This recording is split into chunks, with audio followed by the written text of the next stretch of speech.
Tonight on CTV News at 5. Floodwaters in New Brunswick have reached historic highs and they're still rising. We'll look at how people are coping and helping as flood coverage continues tonight on CTV News at 5. Live from the Maritimes News Center, this is CTV News at 5 with Maria Panapallis and Jason Baxter.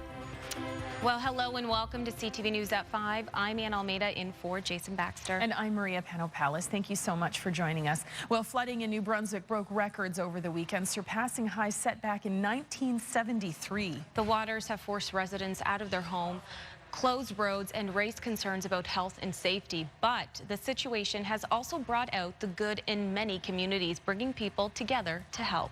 CTV's Mary Cranston looked into how New Brunswickers are pitching in to do their part in this difficult time, and she joins us now. Mary.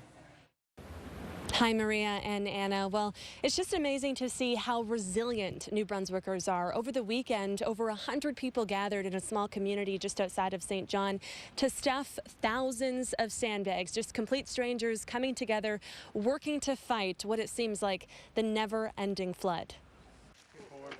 Over the weekend, bagging sand was the main item on the to-do list. Or yesterday afternoon at 4 p.m., I could barely straighten my arms from moving so many sandbags. Over 100 people, including Premier Brian Gallant, came together in Quispamsis, helping to save the homes along Gondola Point Road. You get under quite a bit of stress after a while, and you can't keep up with what's going on, so when they came by and give you a hand, it's awesome. And we were getting Facebook messages and calls and Twitter messages saying, what can we do to help? And to see so many people out here, it really shows that the community comes together in a time of need. Today, those efforts continued. Volunteers dropped the remaining bags off to homeowners as water levels are forecasted to rise even higher. Nearly 500 families have registered with the Red Cross. Some are staying at this campus at the University of New Brunswick. An overwhelming experience for both evacuees and volunteers. You come in with a certain amount of energy and you come in with a certain amount of compassion, and the Red Cross offers you the process that we need in order to help these people out. With more than enough sandbags, the next item on the list will be the recovery phase, as the damage left behind from this flood will likely take months to clean up. So right now there's about 15 volunteers with the Red Cross in the St. John area. As water levels are expected to rise tomorrow, the Red Cross will be looking for some more volunteers to assist with those disaster relief efforts. So if you aren't affected by this flood and want to help out in any way, the Red Cross would greatly appreciate it. Back to you. Thank you so much, Mary. That's CTV's Mary Cranston reporting for us from St. John this evening. And as we've said so many times, terrible situations like this do bring out the best in people. We just mentioned the Red Cross here. Here are some of those important phone numbers for anybody impacted by the flooding or in need of assistance. So Red Cross 1-800-863-6582. To report flooding, call 1-800-561-4034. And to report damages, 1-888-298-8555. And now Steve Murphy is in St. John this evening for a special edition of CTV News. He joins us live. Steve. All right, thank you, Maria and Anna. Good afternoon. We're in the South Bay area in West St. John. This is the St. John River, the overflow and all the debris just at the side of the road here. This river really should be about 120 feet from where we are standing here. There are homes that have been totally flooded, surrounded by the floodwaters, and of great concern what's in the water. It isn't just the water, it's the debris, and quite honestly, it's also the things that might be in the water that you can't see. There is some concern about a fecal and other kinds of contamination because of the river that has clearly now managed to do some damage to storm sewers and storm sewer systems in the second week of this flood here in southern New Brunswick. And the river is expected to peak sometime in the next day or two perhaps, but the aftermath of the flood is going to last much longer than that. We know that about 500 New Brunswick families have registered with the Red Cross. The EMO officials believe the number is actually much higher from people who have not registered. And as I mentioned a moment ago, the contamination of the river is now a major concern for emergency officials as well. As I indicated, there has been some damage to sewage systems. They have backed up. polluting this water. So people are being warned to be very, very careful of the threat of infections and sickness if they are exposed. The best advice, of course, is to stay away from the water and to honor any of the roadblocks that are now in place. Beyond the fact that homes have been flooded and people forced to leave their homes, there are also a great many people who are stranded because the river has come up over the road. That's the case just a few hundred meters down this road. And as you can see, as cameraman Mike Lamb pans off, Premier Brian Gallant is among those who are out here this afternoon. But beyond the next roadblock, this road is flooded, and a bridge that was raised only a few years ago because of the threat of flood is now itself underwater. At the other end of this road, crews have just finished raising the road, and this portion of the road is just reopened. So there are some good news stories here as well, but plenty of problems as the flooding continues. Much more coverage coming up on CTV News at 6, and Bruce is here now with the other news we're working on a busy news day. Bruce. Right you are, Steve. A Nova Scotia teenager alleged to have breached a Nova Scotia Freedom of Information website is no longer facing criminal charges. Today, police announced there are no grounds to lay charges in the matter. The young man's lawyer said his client had no malicious intent when he downloaded 7,000 documents from the public site. We'll have more for you coming up tonight on CTV News at 6. Also tonight, it's been nearly 3 months now since the controversial Edward Cornwallis statue was removed from a Halifax park, but there's still a lot of uncertainty about what to do with the statue and the park itself. We'll hear from the mayor tonight on CTV News at 6 o'clock. Right now, we'll head over to the CTV Atlantic Weather Center and Elise Hand working on the forecast tonight. What turned out to be a sunny but cool day around here, Elise. Yes, temperatures were below seasonal for most today. Bruce, we're going to see a nice quiet stretch of weather now for the next several days, which is great news for New Brunswickers. But as Steve just mentioned, not out of the clear just yet. Flooding levels expected to peak on Wednesday, and then we'll gradually expect to see some water start to decrease by Thursday. But for the forecast for the next several days, nice and quiet out there this afternoon. It is sunny for the most part, a few showers lingering over parts of Cape Breton Island. But for the most part, this system that brought rain last night into this morning has moved off, and we're in for a very cool but quiet night. Winds, northerly winds today, quite gusty in through northern New Brunswick currently. PEI, Truro, and Cape Breton too. In Sydney, winds are close to 40 kilometers per hour. Those gusts out there this evening. 14 in Halifax, 8 in Charlottetown, only 3 in Shettycamp, and 16 right now in Fredericton. A very quiet day today in New Brunswick. Sunny skies. Again, quiet stretch now for the next several days. There is some active weather on the way for New Brunswick, though, later in the work week, and we'll talk more about that coming up later in the show. Bruce.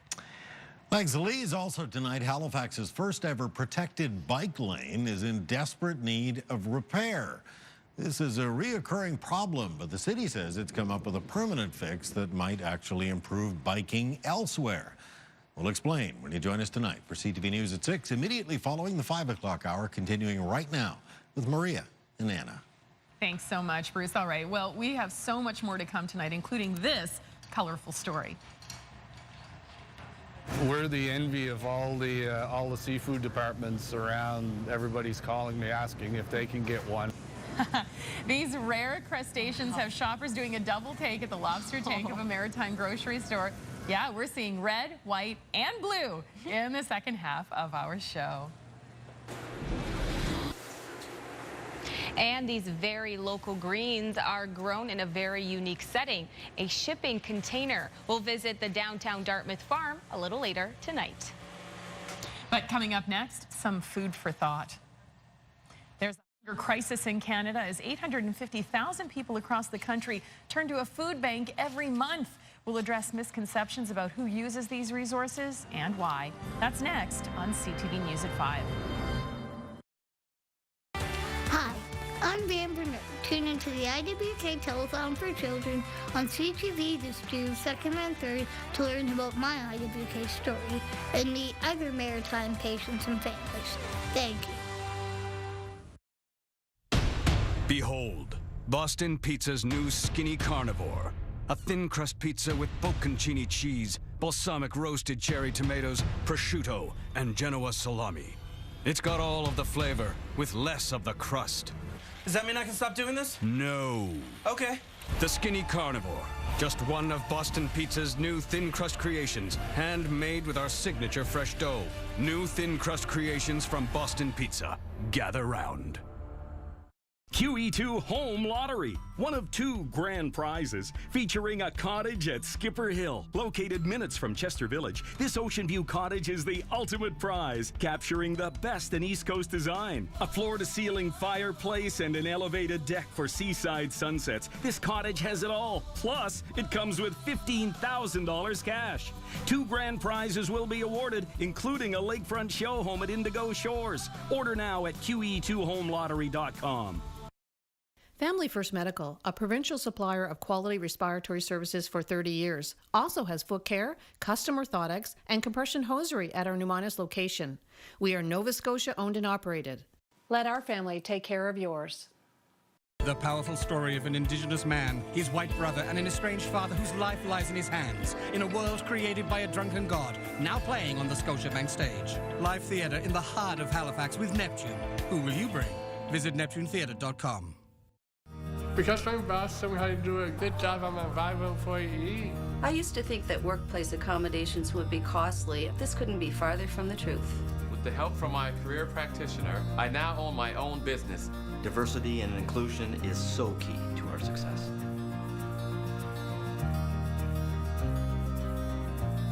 All people with disabilities have the potential to work and succeed. For more information, please contact a local Nova Scotia Works Employment Services Centre near you. Why did we design a zero turn that delivers unsurpassed strength and precision? Because while you care about your lawn, you care more about what your lawn gives you. This is Strongsville, and this is where it starts, at your locally owned Club Cadet dealer, where you can find expert service, advice, and exceptional financing.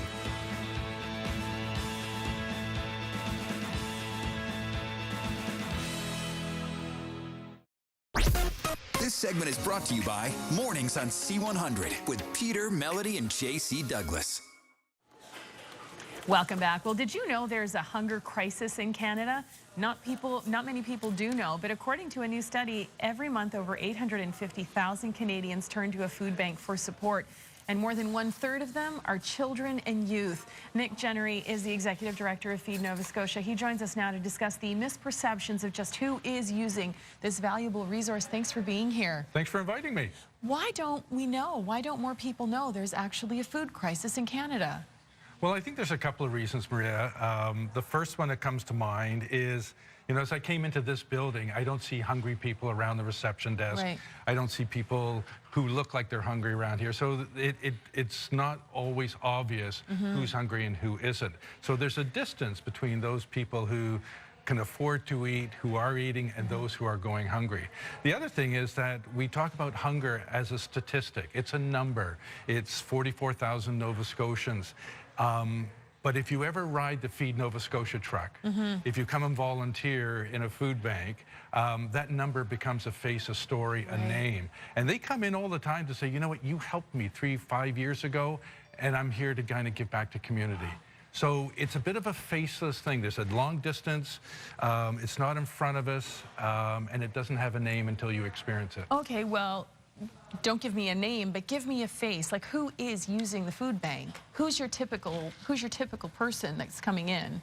Oh, it ranges from the, in Nova Scotia, that's 16,000 kids. Wow. So those are kids under the age of 18. So it ranges from there all the way up to the single elderly part of our population, and that's a growing segment.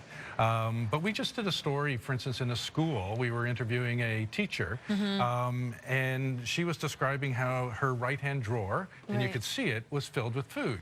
And what she does, she keeps that filled with food to help the kids who are hungry in their class, because she can't teach kids who are hungry. They just don't pay attention. Wow. So it's just an accepted practice. And it just struck me as how wrong is that we're relying on our teachers to feed hungry kids in the class. Wow. What are the reasons that people use food banks? Because there are some misconceptions about it. Some people actually answered that, number one, it's a mismanagement of money. And number two, most said reason was that people are taking advantage of the system. We were talking earlier, you said those are not the cases that you come across. It really isn't. I mean, could you find a case? For sure. But, and here's I'll give you an open invitation. You can ride the Feed Nova Scotia truck. You ride a shotgun any day you want. And as you deliver food to like supportive housing for young moms, Family SOS, all of those frontline agencies who are helping kids and families, it will strike you and say, you know what, I didn't know. I really didn't know. So there's a lot of myths there. And what I find is that people want to get to a better place. If you're a single mom with 2 kids, you probably don't feel very good about yourself that you're having difficulty putting food on the table. And you want to get to a better place. You want to be independent. You don't want to have to rely on the system. Maybe a little, like, pride comes into play here pride too, right? for sure, yeah. And it takes a lot of courage to stick your hand up to say, you know what, I need help. Right. But ride the truck and you will see firsthand that stereotype that you just described, it really doesn't exist. It doesn't exist. Really eye-opening. Thank you so much. Nick Jennery, of course, is the Executive Director of Feed Nova Scotia. If you need the food bank, use it. If you don't need it, maybe you could donate, right? Absolutely. And a big or buy some pasta. A big thank you to Catelli, who right now is saying they will donate a portion of pasta for every box that's being purchased. And what we try and do is to deliver main meal components where we can. So pasta and pasta sauce, it's a good combination. It fills the belly, too. There we go. Thanks so much, Nick. Okay, you're welcome. Here's Anna. Thank you so much, Maria. Well, coming up next, containing his crops. It's not your average greenhouse, but this reused freight container is home to an urban farm producing fresh local greens. Small space, big idea. Next, stay with us. My name is Carol Ellen. My dream is to make and share music. Full-time, I am a project manager. My cruise is my home office. It's my recording studio. This is a safe space where I can focus or clear my head. I think music can do a lot to inspire you. I still can't believe it. I feel like I'm living in a dream. Flavor where you least expect it. Crispy Minis, made with pot brown rice and at 90 calories per serving. They're unexpectedly flavorful. The Lawn and Garden event is on now at Home Hardware. Save over 50% on this premium 50-foot garden hose. And save $7 on Mark's Choice CIL Golf Green Fertilizer until May 15th, only at Home Hardware. Here's how. With prices this low, you'll think you've won the jackpot. $8.99. $8.99 for a Greco pizza. $8.99 for a medium Greco Works or any 3 regular topping pizza. Only $8.99. 310 30 30 Greco 310 30 30. At Parkland, there's no end of ways to spend your time. Clients enjoy the highest standard of services and amenities, from being pampered to enjoying the quiet comforts of home. Take part in on-site social events and activities through our exclusive Harmony program. In-house wellness coaches can help create a wellness plan to support your mind, body, and soul. And for your peace of mind, know that our continuum of service will provide additional support if you need it. Parkland Retirement Living. Live your best life. They're local and they make gluten-free available products. This is definitely the best Black Forest ham I've ever had. When we support local, we support our whole community. It's really good. Chris Brothers, Atlantic Canada's Deli. Many people settle accident claims for compensation that is less than what they are legally entitled to. If you want justice, we'll fight for the settlement you deserve or you don't pay. Call Presler Law today at 1-800-JUSTICE for a free consultation. Right now, buy 3 tires and the 4th is free. On now at your Chrysler, Dodge, Jeep, and Ram dealer. The original home of the 4 for 3 tire sale. I'm the guy you don't want to go up against. I've been fighting with people like you my whole life, and I like it. For the People, all new tomorrow on CTV. Well, there was a not-so-typical speed demon on Arizona's Tucson Speedway this past weekend. Check it out. That's 90-year-old Herschel McGriff competing in an official NASCAR-sanctioned event. NASCAR has no maximum age rule, but requires drivers to pass a physical, which he passed, obviously. McGriff was a NASCAR driver in his youth and won 4 races in 1954.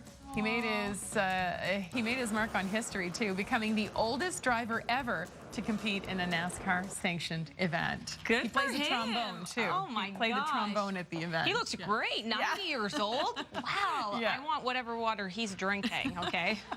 Wow. All right. Well, on to another story here. A longtime worker in Nova Scotia's film industry has branched out into a completely different line of work, and there's a very good chance you'll soon be able to taste the fruits of his labor. That's all right. So he's become a full-fledged farmer, gearing up to produce tons of fresh vegetables from an unusual spot on the Dartmouth waterfront. A shipping container. And it turns out he may be on the cutting edge of agriculture in the future. CTV's Bruce Frisco has the story. In a barren field in the Dartmouth waterfront, Phil Hatcher does something that would have been unthinkable this time last year: inspect his crops. Imported from Boston earlier this month, the specially designed shipping container is an ecosystem of its own. Every aspect designed to maximize plant growth through the power of hydroponics. The whole operation can be controlled through his phone. Free from pests, disease, and hungry animals, hundreds of tiny plants grown from seed are thriving in the big metal box. But we have 2 types of arugula, 2 types of kale, 3 or 4 types of lettuce, some red vein sorrel, we got some mustard greens. When it's in full production, the container will produce the same amount of produce a traditional farmer would need 2 acres to grow, using 90% less water. The container is also oblivious to things like seasons and weather. You will be getting fresh lettuce grown in there within January, and we're hoping to be extremely fresh. Like, we could be eating lettuce that was harvested an hour ago. Inside this shipping container lies an edible jungle. It's an idea that seems to be catching on. Introduced in places like Brooklyn just last year, some say this is the future of urban farming, a revolution in food production. Experts say the only drawback at the moment appears to be the cost, around $125,000 Canadian dollars per container. And so entrepreneurs, people supporting that kind of production will always be looking for customers who are willing to pay for high quality, good freshness, but at a high price. For the time being, Phil is working to partner with local chefs who are excited about the notion of locally grown produce available year-round. And although he hasn't sold a single head of lettuce yet, he's already considering a possible expansion with the purchase of a second container next year. A new way of bringing life to barren space and an epic change in the way we grow food. Bruce Frisco, CTV News, Dartmouth. Wow. Isn't that amazing? So different, and yeah, it really gets your attention. We'll have to check in a few weeks. Yeah, maybe like Have taste a test. salad. Yeah. All right. Well, we have a charming giveaway to tell you about now. Just in time for Mother's Day, one lucky viewer will win a $1,000 gift card to Charm Diamond Centers. All right, that sounds pretty good. To enter, head to our Facebook page, CTV's Live at 5, like the contest post, and leave a comment telling us what you love about the mom in your life. The contest closes Wednesday at 5 p.m. and you can only comment one time. Good luck to everyone. I have a feeling the Live at 5 Facebook page is automatically very busy. I agree with you. All right, time for a really quick break here. But this Scotsman stands in the middle of downtown Pictou to honor the landing of the ship Hector way back in 1773. The statue was built in 1923, the 150th anniversary of the landing. Elise Hand will have your full forecast next. Behold, Boston Pizza's new Skinny Carnivore. A thin crust pizza with bocconcini cheese, balsamic roasted cherry tomatoes, prosciutto, and Genoa salami. It's got all of the flavor with less of the crust. Does that mean I can stop doing this? No. Okay. The Skinny Carnivore. Just one of Boston Pizza's new thin crust creations, handmade with our signature fresh dough. New thin crust creations from Boston Pizza. Gather round. Twinkle, twinkle, little star, how I wonder what you are. For everything she is, for everything she does. Celebrate moms this Mother's Day with a gift that lasts forever. From a charmed diamond center. Nova Scotia's Cape Breton Island calls out to be explored.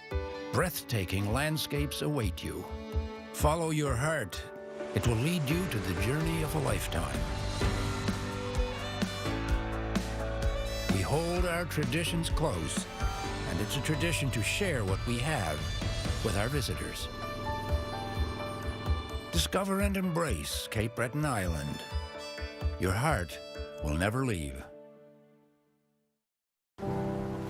Gerard was a mechanic for over 25 years. The job is not easy on the body. I just couldn't do it anymore. He had to go on long-term disability.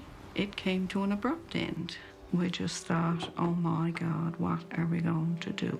Then I found out about McGilvery Law. They said, okay, we will take the case and fight for you. He was reinstated on his insurance. Thank God for McGilvery. I can't praise them enough.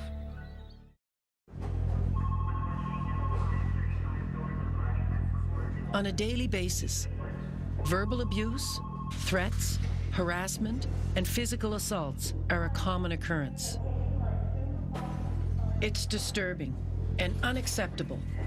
Nurses endure one of the highest rates of workplace violence. I didn't know he was there.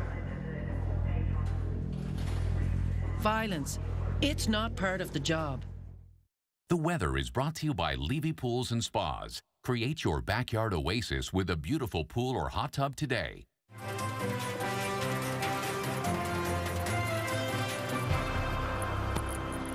Well, it was a great day to get out and active in Halifax. These rollerbladers were taking advantage of the nice weather at the Oval this afternoon. Good stuff. Good to see that. Well, before we move on to the weather here, I have to say thank you to Elise Hand, because today it makes me a little sad. It's the last time we're going to have Elise with us in the evenings. That's right. You've done such a wonderful job, and we are so grateful and thankful that we have somebody as wonderful as you who can just jump in here and wear all these different hats. And I know CTV Morning Live is so excited to get you back starting tomorrow. And of course, Kaylin Mitchell starts with us tomorrow, which we're also very excited about. But again, I want to say a big thank you to you. You really were just fabulous. Thanks. And you saw us through so much this winter. It was a busy winter, and thank you to you and Jason and the whole CTV News at 5 crew for embracing me, and to our viewers too. I've had so many, you know, just great feedback and support from our viewers at home. So thanks especially to our viewers and to you guys. I'm going to miss you in the evenings for sure. And Kaylin's all set to go. He's excited, and you're in great hands, as I've been saying with him. We do have a nice stretch of weather too for the next several days. Of course, the ongoing situation in New Brunswick, all eyes on New Brunswick. We will get to your forecast in a moment, but Cape Breton today, rain and clouds gave way to a pretty sunny afternoon, Maria, at Sydney's Open Hearth Park. Quite a nice afternoon here.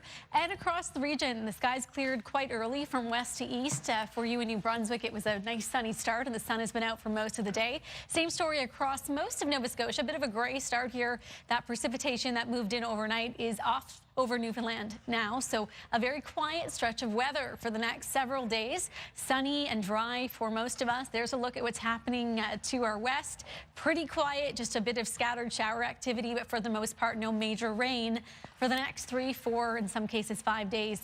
Late this week, a little bit of rain for some of us, and into the weekend, some periods of rain, so a bit heavier at times as we move towards the weekend. We'll talk more about what's happening for the weekend coming up. For tonight, though, temperatures will be cool. Clear skies, so cool conditions tonight. Winds are diminishing this evening. It was a bit of a chilly day for some of us, and that north wind certainly didn't help. The winds will shift to the south throughout the morning tomorrow, so a nice calm start. Then winds gradually pick up throughout the afternoon, so a bit of a brisk wind out there tomorrow afternoon. A good night, or good afternoon, I should say, or perhaps a good night to start thinking about tomorrow, and perhaps putting some clothes on the line tomorrow. Nice southerly direction wind flow tomorrow. We'll get those clothes nice and dry quickly for you. 2 in Halifax tonight, -2 across Cape Breton, 0 in Charlottetown, -2 to about +1 the overnight lows for New Brunswick. Again, those winds are diminishing, so a nice calm, cool night, a little cooler than these values in low-lying areas of Nova Scotia, New Brunswick, and PEI. Then tomorrow, nice day ahead. Temperatures back to just above seasonal values for most. More sunshine for New Brunswick. Good news here. Dry conditions, 10 to about 18. as the daytime highs. So again, a chilly start, warming throughout the day, and the winds pick up, but especially gusty along the Fundy coast and in through Bathurst, Miramichi, the Acadian Peninsula, close to 60-kilometer-per-hour gusts tomorrow afternoon. And then we have a little bit of cloud pushing in to PEI and northern New Brunswick late in the day. 15 though for your afternoon high. Lots of sun for most of the day. It won't be until late in the day those clouds start to push in, early evening or so. Beautiful temperatures across Nova Scotia. A little cooler if you're right at the coast at 12 in Shetty Camp, 11 or so in through the coast in Sydney and Canso, but inland closer to 12, 13 tomorrow. 13 for eastern mainland Nova Scotia. Temperatures pretty much on par with where they should be for this time of May. Gusty southwest winds picking up near noon and about 12 along the South Shore. Only 10 tomorrow with a bit of wind, and in that onshore wind, it'll be a bit cooler at about 10 in through Digby, Yarmouth and Shelburne. Halifax 14 or 15, a little warmer in the valley away from the water's edge, 15 to about 17 as your highs tomorrow. We'll talk more about that rain en route for later this week and how much is on the way coming up. But now it is back to Maria and Anna. Thank you so much, Elise. Well, there's plenty more still to come on CTV News at 5. Here's a look. Hi, I'm Jen Grant. And I'm Daniel Ledwell. And we will be talking to the fabulous Anna coming up. I'm Dan McIntosh in Pictou, Nova Scotia, where tonight we'll meet a celebrity lobster named Casper. We'll serve up that story later on CTV News at 5. So are you looking to get more bang out of your buck when it comes to rest and sleep? Well, Yoga Nidra may be for you. It's also called Yoga Sleep. Stay with us. We've got all the details and a demonstration coming up. Hey, check out what my available steering responsive headlights can do. Deer in the headlights, deer not in the headlights. Deer in the headlights, deer not in the headlights. Deer in, yeah, you get it. Subaru Impreza. Everyone wants to go out. But if it's togetherness you crave, maybe the best seat in the house tonight is at your house. So savor the moment with the sophisticated taste of Miss Vicky's. I see it. Relax, big guy.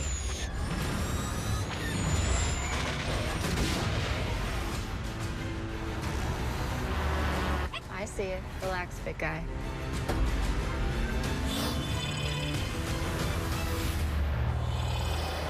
Straight down the center.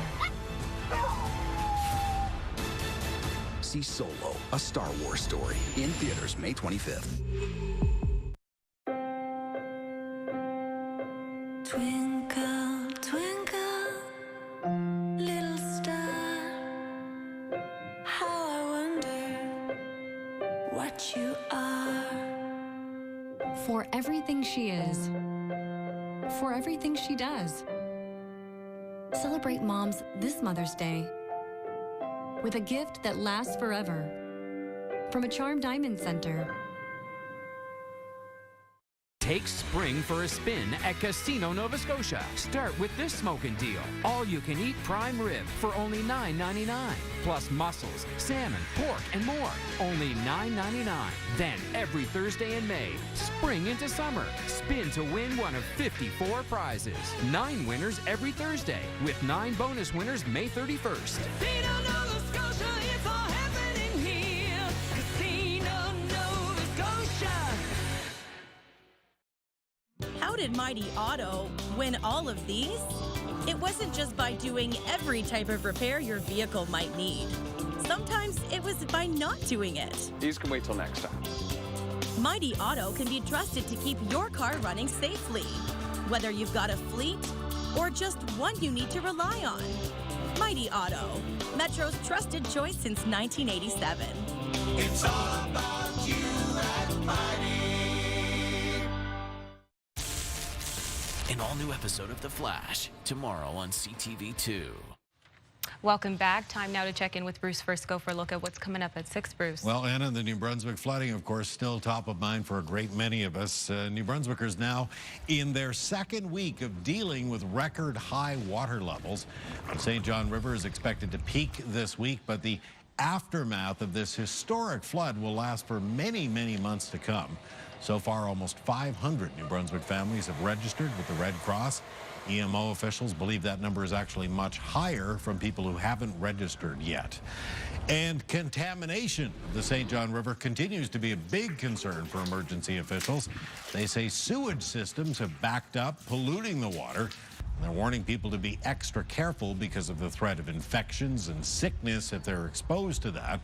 They're warning people to wear rubber boots and water gear if they're anywhere near all of that water.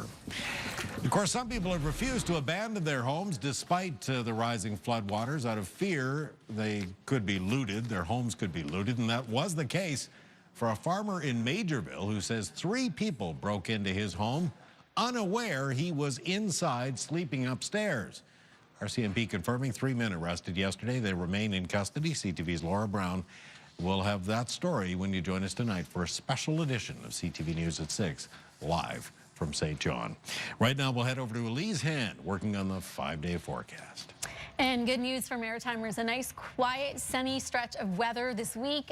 We really won't have to deal with any showers or rain of any sort until later in the work week for most. So tomorrow, fantastic, 18 degrees and sunny in New Brunswick. Great news for New Brunswickers the next couple of days into Thursday. Actually, we'll see lots in the way of sun. A few showers, just a couple millimeters Thursday night, but certainly not what we want to hear. No rain is ideal in these flooding situations. Again, those showers will be short-lived Thursday night. We're back to sun Friday. It's Saturday night into Sunday where we could see some more significant rainfall for the province, anywhere from 10 to 20 millimeters, although this system and this front is far away from us at this point, so that could change throughout the work week. But that's how things are shaping up for now. Nova Scotia, sunny tomorrow and Wednesday, a few late day showers Thursday. Those will end Friday morning. Back to sun to start the weekend with rain on the way for Nova Scotia Saturday night into Sunday. But the start of your weekend looking fair. PEI sunny here too for the next few days until about Friday. That's when showers develop, quieter on Saturday, and then more rain Saturday night into Sunday. Maria and Anna. Thank you so much, Elise. Well, when you think of yoga, you probably picture people stretching and posing, but there are so many types of yoga to consider, each with its own benefit. Like Yoga Nidra, for example, where the only pose you need is Shavasana, where you just lay flat. I took part in a Yoga Nidra class with instructor Uriel McGilvery recently at Shanti Hot Yoga in Bedford, and as you're about to see, I was totally asleep on the job. I love it. Students are going to lie down on their backs and put your blanket up around you, but have your hands free. Yoga Nidra means yoga sleep.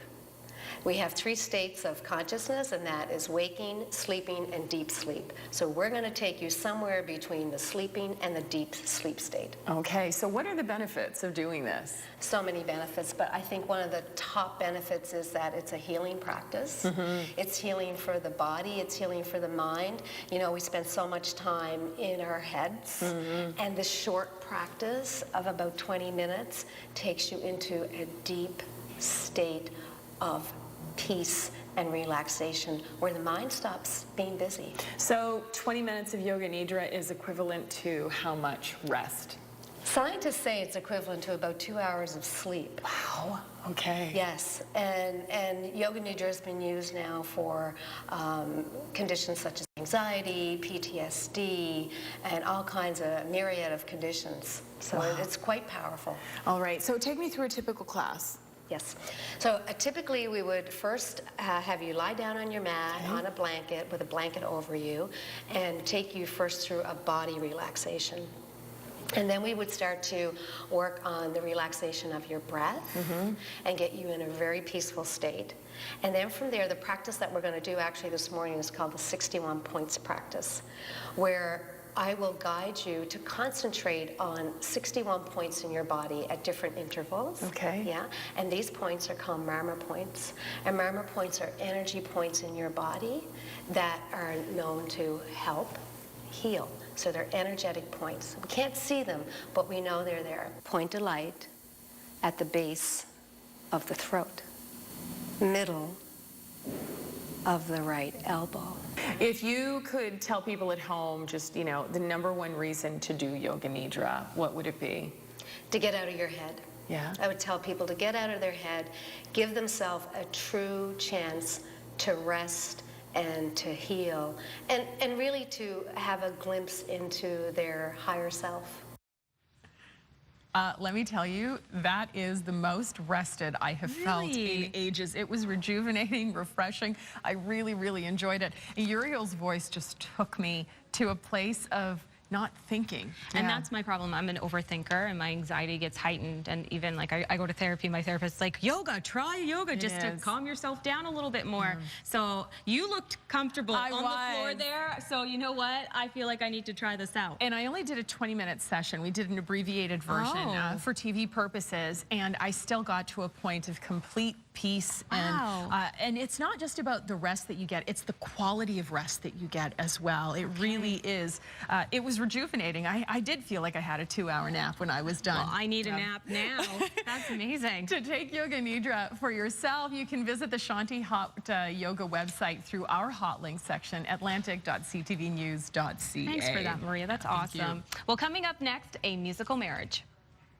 Let us not pretend now. Let us not pretend now. Jen Grant and Daniel Ledwell aren't just married to each other, they're married to making great music too. We head to Paradise with the power couple next in the A-List. Stay with us. Leslie's Finery. She's a wife, she's a mother, she's a woman. Mother's Day is fast approaching. Show the special women in your life how much you care. A gift or gift certificate from Leslie's Finery is sure to warm her heart. All sleepwear is 20% off from now until Mother's Day. Leslie's Finery, 145 Archimedes Street, New Glasgow. Leslie's Finery, where fit and fantasy meet.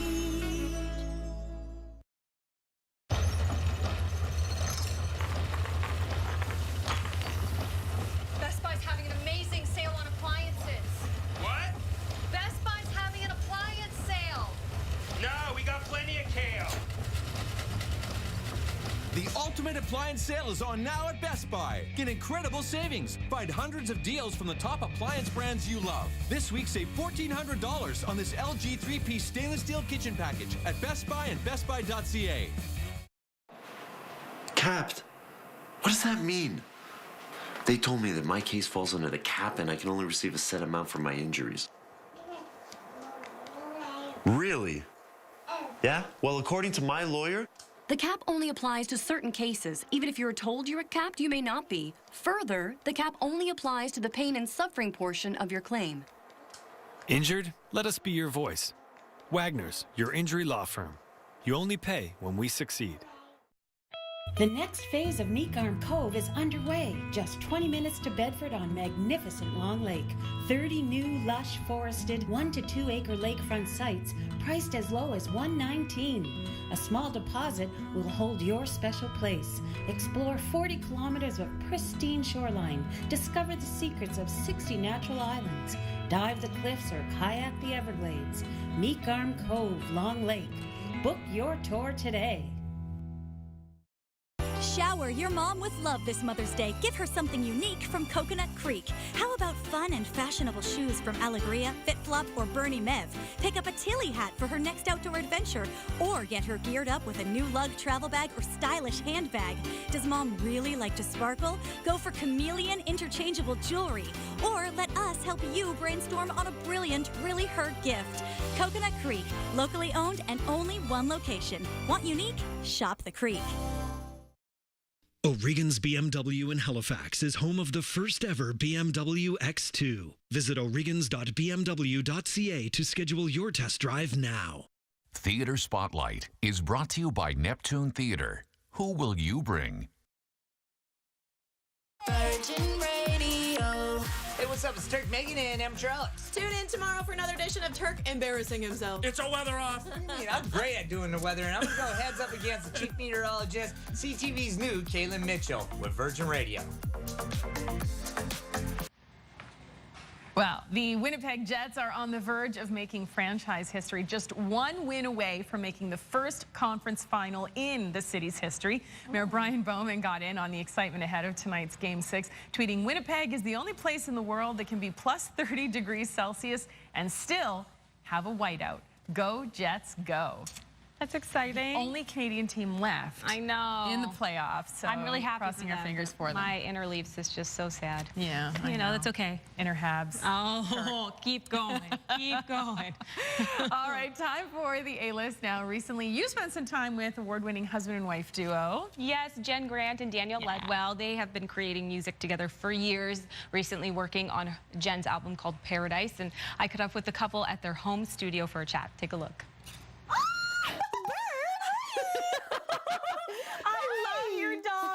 So much. They're the sweetest. Have arrived. So which one is which? Charlie's this one. Nice. And this is Bird down here. Oh Charlie my gosh. And hey Birdie. And Danny. Aww. Nice. And you guys work so well together. We have to credit your husband as well, especially on the new record. Absolutely. The new record was a fairly insular project, as in it was mostly Danny playing so much of the stuff. We co-wrote a lot of the songs together, 5 of them I think that are on the record.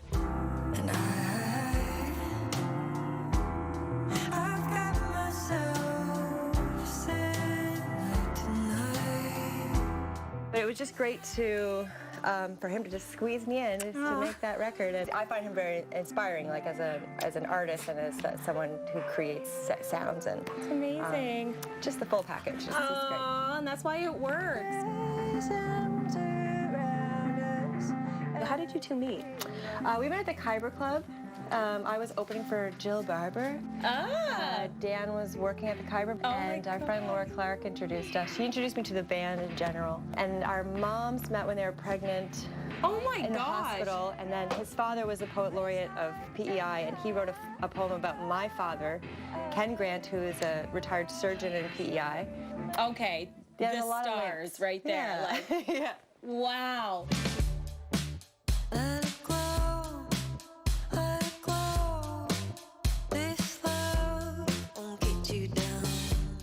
What do you enjoy most about working with her? Oh, she's just really easy to work with because she likes everything I do. So, but obviously, you know, she's really talented. She writes, you know, obviously really creative and interesting songs and has an amazing voice. That's He never says this stuff. Not news to anyone. And yeah, and obviously, so it's easy, you know. I mean, I've only made her cry a couple times in the studio. Not for years. Okay. It's been a while. It's been a while. It's been a tour. Yeah. What do you guys love most about your life? Living on the lake is really good. We love living in Lake Echo. Yeah. We love our dogs, and we have a great marriage. I love our life. And touring together is really fun, putting on shows. The audience knows Danny, you know, and it's kind of, if he's not there, sometimes people are mad. So I try to bring him as much as he's available. Don't make me wonder. Say no. They are such great people. You know what? And I've known them for years. I had no idea that they had that connection. Yes. That they, as you said, they were meant to meet. They were so meant to meet, and obviously their families were so happy that they got together. And I have to congratulate them both. So Jen and Daniel, they won awards recently at the ECMAs. Jen won Album Pop Recording of the Year for her album Paradise, and Daniel for Producer of the Year. Wow. So congratulations, and their dogs, I just love them. I think they're just all around fabulous. I love the dogs. They're so sweet too. Oh, wow. So, and they obviously make beautiful music together. yeah, I know. All right, on to some other entertainment news. You have a concert announcement regarding a legendary rock band. That's right. Chicago will be playing the Maritimes.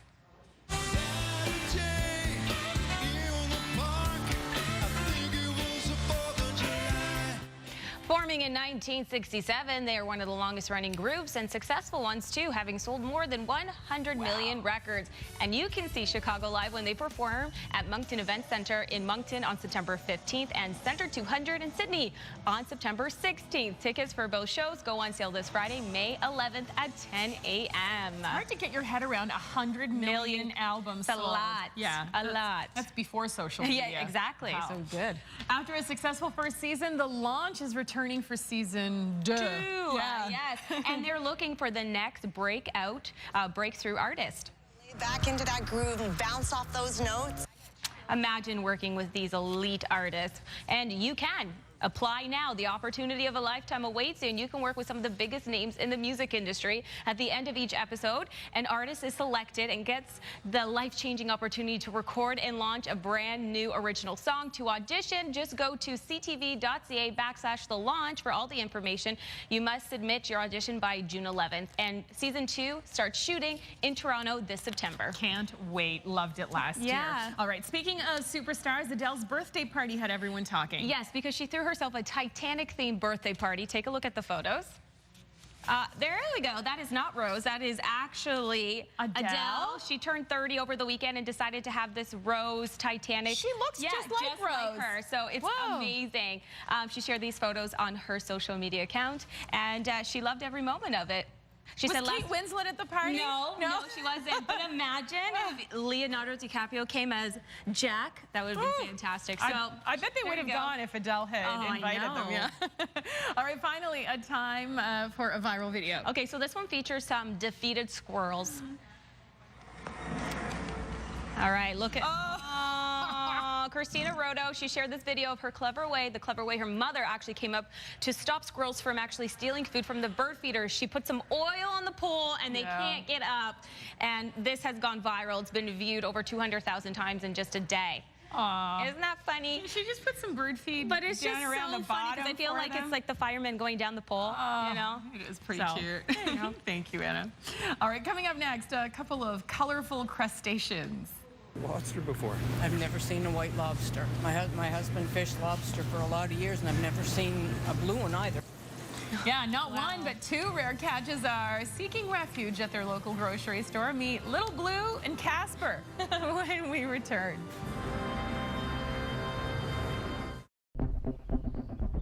And I feel it running through my veins. The Hyundai Tucson, equipped for new adventures.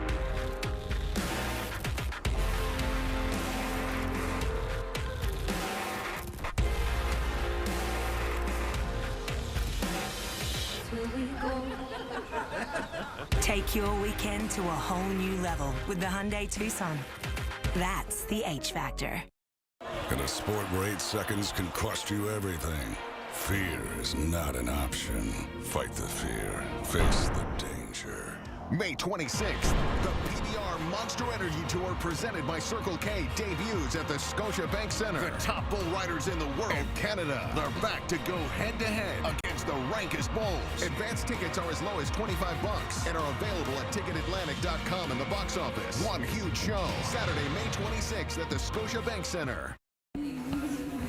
Oh, look. Now, who is that cake for? Happy birthday, honey. How would you like to pay today? Credit card. I'm sorry, that one was declined. Oh. Let me try this one. If you are feeling stressed by personal debt, Alan Marshall and Associates can help. For a free consultation, visit wecanhelp.ca. Yeah, that went through. Thank goodness somebody had the fortitude, guts, to come up there and stand up and say, this is wrong for the blacks of Nova Scotia. We are human beings. We acquired the old Roseland Theatre, and we're planning on using the building to celebrate what she did there through art.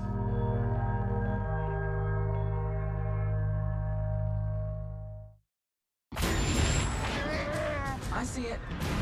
Relax, big guy.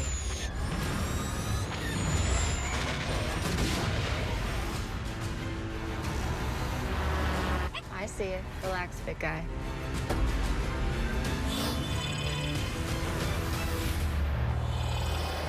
Straight down the center. See Solo, a Star Wars story, in theaters May 25th. Closed captioning is brought to you by the all-new BNN Bloomberg. Local insights, global power. Free preview on now. Welcome back to CTV News at 5. We get so many drawings with so much color in all of them, but you know what? Tonight's drawing doesn't have any color, but it's just as beautiful. It's shaded, as you can see. It takes a lot of work to do something like this, and that's what Julian Morris did. He's 12 years old. As you can see, a bird flying through a nice sky, clear skies, just a few clouds out there.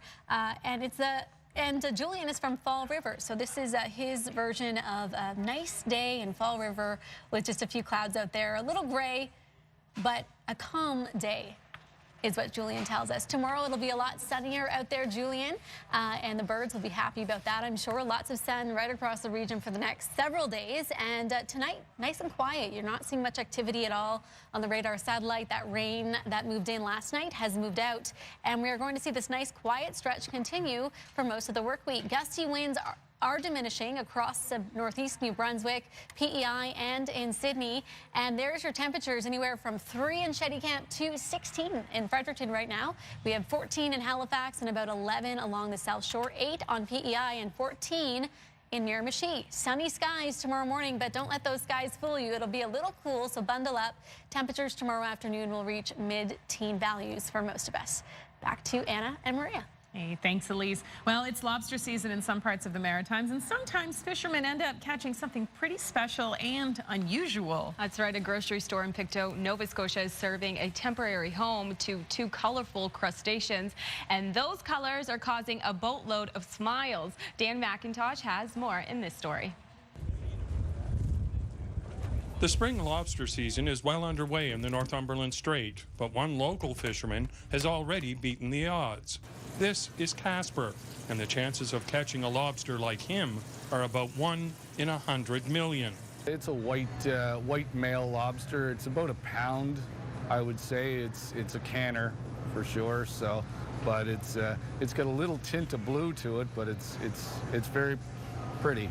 Casper was on display at this Pictou supermarket for just a few days when another fisherman brought in this blue beauty. We're the envy of all the seafood departments around. Everybody's calling me asking if they can get one, but we'd absolutely love to have more. Blue lobsters seem to be a bit more common than white, although the odds of catching a blue are said to be 1 in 2 million. All are considered to be good luck for fishermen, and they certainly attract attention whenever they're on display. I've never seen a white lobster. My husband fished lobster for a lot of years, and I've never seen a blue one either. But that's pretty awesome. Well, I mean, they're novelty, all right, but they're not uncommon, I don't think. There are 3 types of pigment in a lobster shell: red, blue, and yellow. Whenever there's an abnormality, it causes unusual coloring. When you cook them, they turn red, same as the normal one, because then the protein goes out and you get the red protein comes alive. So the white one, it will stay white. It doesn't. I don't know if anybody's actually cooked one. I certainly wouldn't, because we always like to let them go again. Nowlin says genetics might be playing some role in the growing number of blue lobsters being reported. We did have a buried female a couple of years ago that was blue, and we hatched her eggs out, and about 50% of the eggs produced green or blue larvae. So there's an inheritance in there somewhere. There's still plenty of time for other lobsters of different color to be caught here. The local season doesn't end until June 30th. Dan McIntosh, CTV News, Pictou, Nova Scotia. Very much a conversation starter. Yeah, you said they look like they were spray painted. It's unbelievable. Wow. All right, here's your primetime lineup for tonight. E-Talk, 7 o'clock, 7:30, The Big Bang Theory. The Crossing at 8 o'clock, The Voice at 9, 11 o'clock, CTV National News, and all your local news with Heather Butts at 11:30. And coming up tomorrow on CTV News at 5, Miles Goodwin still likes to rock, but now he's got the blues. The Canadian icon and founding member of April Wine stops by to talk about his latest book and album, Maritime Music Royalty, tomorrow at 5 on CTV. Looking forward to that. And you've also got the some beaches good music tomorrow. I'll be chatting with the women from the band tomorrow, so I'm super excited about that. So you never know, like, what will happen. Maybe I'll start singing with. I'm just kidding. I'm kidding. That's behind me now. Listen, we want people to watch. Exactly. Thanks for watching, everyone. Our news continues now with Steve Murphy with a special edition of CTV News at 6 from St. John. Thank you, Anna and Maria, and good evening. And now for this Monday, May 7th, live and local, this is a special edition of CTV News at 6. Tonight, still in deep water, historic flooding in southern New Brunswick moves into a second week. Contamination concerns, sewage systems compromised by unprecedented flooding. Case closed. Police drop charges in government website privacy breach. Live from our Maritimes News Center, this is CTV News at 6. Here is Steve Murphy. Good evening and welcome to the South Bay area of St. John. We are here on South Bay, and if you look behind me, water that is now lapping the side of this road. They call it the Bay Street. It's actually known locally as Westfield Road. This water should be about 100 feet from where we are standing, easily on the other side of the tallest tree in back. In fact, I was speaking to the gentleman who owns this property. Normally, there would be a point of land extending well into what is now a completely saturated property. And so it is all along this road and many other roads here in southern New Brunswick. For more than a week now, the St. John River has been demonstrating its awesome and its destructive power. Records have been smashed all along the river, from up in Fredericton through Majorville and Gagetown, all the way down the river right here into the St. John area, where we've now seen water levels exceed the flooding of 1973. That is the worst flood that most people here can remember until this one. And if these forecasts are correct, the river level right here in the St. John area is close to peaking, although it will likely go a bit higher yet. And though flooded out homeowners and emergency measures officials say the high water will be around for days, the damage will be around for longer. Our team coverage begins with CTV's Mike Cameron. We'll get her all into container. 80-year-old Bobby Ring never expected to see boats tied up to his back deck. But lots of homes in North End St. John are surrounded by water. I was born in one right up the street, so I've been here all my life, but this is the most I've ever seen. Ring says this flood is definitely worse than the former benchmark set back in 1973. All over the greater St. John area, the river has circled homes, businesses, and anything else in low-lying areas. Houses that are, you'd almost think they're ready to float, but they're just there, so going to be a lot of work. I'll tell you, going to be a lot of, for the next 2 years, they'll never get this mess straightened out. Though there is some confidence today that the worst of the high water is almost over. Our 5-day forecast indicates that water levels are forecast to reach their peaks today and tomorrow, barring any sort of major weather event. But the experts warn that the river will recede very slowly. All that floodwater has only one place to go, and that's through this narrow passage at the Reversing Falls.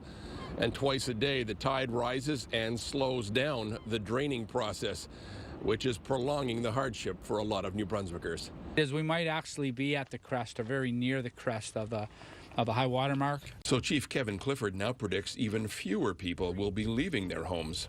As we see that we've stabilized, yeah, I don't think there's going to be a whole lot more evacuations. I think people have found a way to exist in their homes. I think they might get tired. So far, almost 500 New Brunswick families have registered with the Red Cross. Just over 200 people in the province are getting help with temporary accommodations. Even people who've been fighting the river are feeling a bit more optimistic. I think I'm happy with the way it is right now, and I think, I don't want to say we've beaten it, but we've won the battles to date. And everyone is astounded at the community response to the flood of 2018. Oh my goodness, the people that are coming out, trying to help and wanting to help, but yeah, it's really showing who's who. So everyone's hoping that what we see here is about as high as the river is going to get, and if it does go up from here, it will only be a matter of a couple of inches. One homeowner I spoke with today wanted to remind everyone that from here on in, help is still going to be needed in the days and the weeks to come. In recent days, we have seen armies of volunteers making sandbags, but in some ways, the heavy lifting hasn't even started here. The rebuilding, the cleanup process from Edmundston all the way here to St. John is going to be measured in months, if not longer. Steve? Interesting, too, I was speaking earlier with Kevin Clifford, who, in addition to being the fire chief, is the on-site commander for EMO. Yep. And he says, we haven't called in the Army, we haven't called in disaster relief yet, but when this is over, the cleanup is going to require all the help we can get. So that may well be coming. You bet. Thank you, Mike. You're welcome. CTV's Mike Cameron. Mike makes an excellent point about what we see in the water here. This is not just floodwater, this is badly contaminated floodwater, and the greater concern might be for what you can't see in this water than what is visible. There is a lot of garbage in here, recycling material is in here. There's a staircase over in this tiny cove on this property that's clearly washed downriver. These are all the large things we can see. It is the sewage contamination, however, that could be the greatest health threat, because the sewer systems have in many cases backed up, and there is undoubtedly now fecal matter in the St. John River system. That will need to be dealt with, as will all of this debris, which will stay here after the waters of the river recede. And we have more on that story now with CTV's Jonathan McInnes. Francis Hebert needs two things to be able to access his home: chest waders and shore footing. He's lived here for 30 years and says the lower half is a write-off. A mess, especially the basement. I've lost everything: pellet stove, pool table, dressers, couch, chairs, and I don't know what else, whatever else is down there, basically. The cleanup will be extensive, both cosmetically and environmentally. All kinds of human waste, animal waste, and those chemicals and oils that may have entered people's basements or yards, and as we've seen, due to the levels, even their entire homes. It's not just the people whose homes have been breached by floodwaters who have concerns for their health.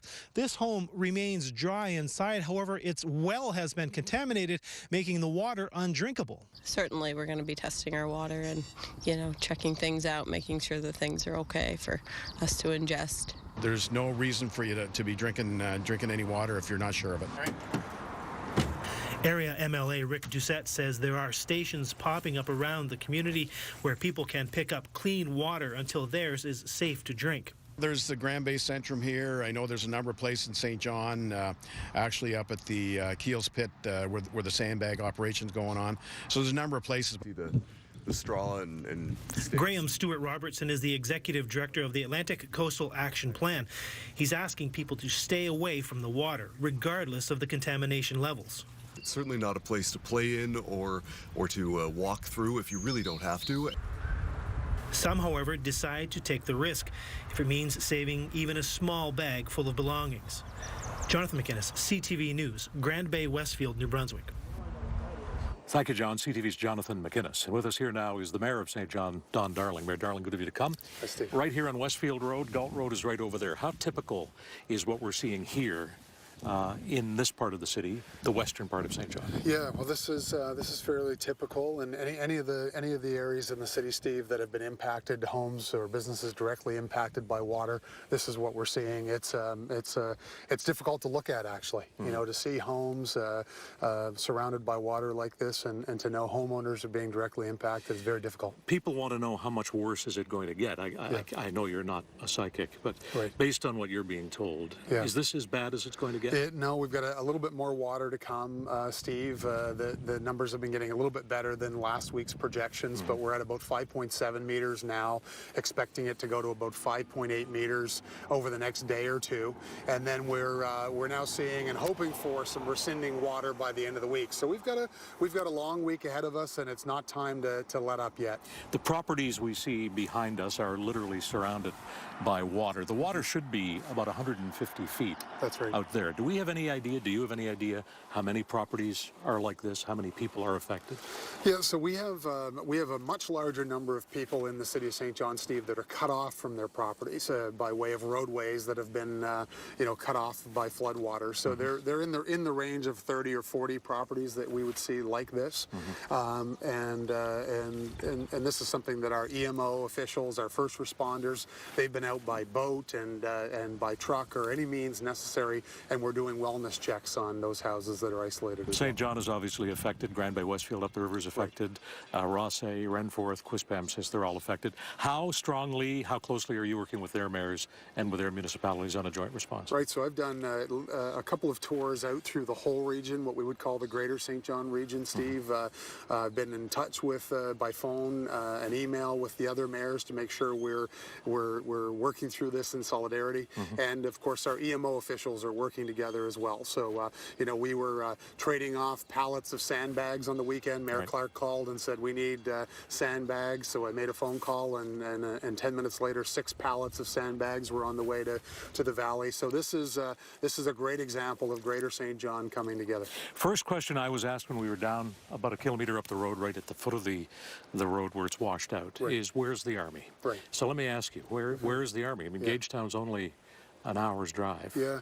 So look, the way I've been answering it, and I understand, you know, this is very emotional. I've been meeting with homeowners all week to be fighting back, you know, this water and trying to protect your home. I understand it, but I guess my answer is, Steve, that you know, Chief of Fire Kevin Clifford, who's the head of our EMO, is a third-generation fire chief, has been at it for 40 years, and he's got all the phone numbers that he needs. So when Chief Clifford says we need more resources and public safety is at risk, then I'm going to back him 100%. So we'll need a lot of help, Steve, coming up. This is going to be a long recovery, so there'll be the right time for that. Finally, Mayor Darling, it's not just water that's washing up here. I think it's pretty clear there's a lot of debris. There's a staircase over here, bags of garbage, plastic, recyclables. This is going to take a long time to clean up. What is the health impact, and what's the long-term play for cleaning it up? Well, look, so we're still managing an unprecedented safety or emergency event here, in St. John. We are starting to work on the recovery. That'll be a provincial, federal, municipal joint effort. We'll need thousands of volunteers. So we're working on that. But the key message I would say for today, Steve, is stay out of the water, stay away from the water for many reasons. We've had septic systems and other things backing up into the river. This is not safe for its depth, for its cold, for the amount of debris, and for some of the other you know, septic and sewer system backup. So we need to stay out of the water. Mayor Don Darling, thank you. Thank you. Mayor of St. John, Don Darling. We spoke with him earlier this afternoon. The mayor, of course, in a meeting with his council at City Hall at the moment. Upriver people in the Majorville area are very upset, of course. Their homes are flooded, their vehicles are damaged, and now at least one homeowner has had some unwanted visitors yesterday. CTV's Laura Brown with that story. People call him the unofficial mayor of Majorville. So when suspected looters paid Marcus Harvey's flooded home a visit at 10 to 5 yesterday morning, Harvey says they picked the wrong house. I saw a flashlight coming up the stairs at me, so at that point I knew something was up. I yelled out, hello, and then I heard a man's voice say, you need to evacuate. Harvey knows local emergency officials wouldn't come right into the house without being welcomed. And speaking forcefully, he let them know they weren't welcome. The rats started scurrying out my back door. So I jumped up, ran down the stairs as quick as I could in my underwear. It would have been quite a sight, I imagine. Harvey managed to grab his camera and says he took this shot of 3 men paddling away with masks on. He says he doesn't believe anything was taken. They were not expecting a 6-foot-tall, 210-pound man in the house. It's the sort of thing that's added to already high stress levels, taking advantage of those struggling to stay afloat. Homes already damaged or destroyed by the flood. I don't think this is a big issue, but anybody who's contemplating, you know, trying to be an opportunist and take advantage of this situation, I'm warning them that there is security elements about, and they will be found, apprehended, and prosecuted. The 3 that went to Harvey's house were caught in the end by Oromocto Fire officials and RCMP. All 3 men are charged with break and enter, possession of stolen property, and 1 individual is charged with an additional breach of probation. While the Fredericton courthouse is closed because of the flood, they appeared at the Burton courthouse today. Brandon Hatchard, Travis Hunt, and Chance Leslie are staying in custody until their next court appearance. It is a stressful time for a lot of people with regards to the flooding and people's properties. You know, encourage people to, if they see any criminal activity, if they see anything suspicious with regards to their property or perhaps their neighbor's property, you know, to keep an eye out for each other and to certainly call police. Marcus Harvey says not only did they pick the wrong house, they picked the wrong community. We have to take care of each other's property. There's farm animals that need to be taken care of, plants and greenhouses and whatnot. And this instance right here, I was the guy that got hit yesterday, but it was the quick response of local people in conjunction with the officials that were able to to get these guys. And Steve, we clearly can't reach Marcus Harvey, at least by vehicle. He is several kilometers down this road past the barricade, completely surrounded by water. But he says what happened to him yesterday is exactly the reason why he's staying put. Steve. All right, Laura, thank you very much. CTV's Laura Brown upriver in Majorville. While many around here are still waiting for the water to peak, and as Mayor Darling said, it may go a bit higher yet, others are already taking stock of what has been damaged or destroyed. And some of the images we are seeing are both tragic and disturbing. And some property owners, in fact, are wondering if the disaster relief program that's being offered will only add insult to injury. Here's CTV's Nick Moore. And we are looking at the effects of the flooding on our house. Dawn Burke is giving a heartbreaking tour of her home on Grand Lake and what the flood of 2018 has done to it. Just devastation. Oh, my lands. The more you look around the home, the more damage you find. Oh, it'll be hundreds of thousands of dollars. Absolutely. We do have some flood insurance, but it is limited. And at this point, even if we were able to max out both of those, it won't be enough, I don't think. While Burke is eligible for the Provincial Disaster Financial Aid Program, people with damaged cottages and recreational properties may not be. That puts myself, my parents, whom are the owners of the cottage, on a fixed income, both retirees, at a turning point to say, you know, how are we going to do this? How are we going to continue to do this without any sort of financial aid? Nick Ingram has begun an online petition to have recreational properties like cottages included in the relief program. We pay a non-owner occupied tax rate on a secondary residence. We have for years. This is a generational cottage.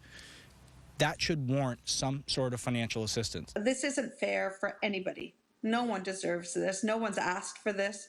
This is unprecedented. The provincial government is now looking at potentially including recreational properties in a financial aid program. Government is aware and sensitive to this particular magnitude of this issue and are certainly considering options. The Canadian Red Cross is also accepting money for a flooding relief program. It will be on the lines of recovery, so getting people house cleaned and back in working condition.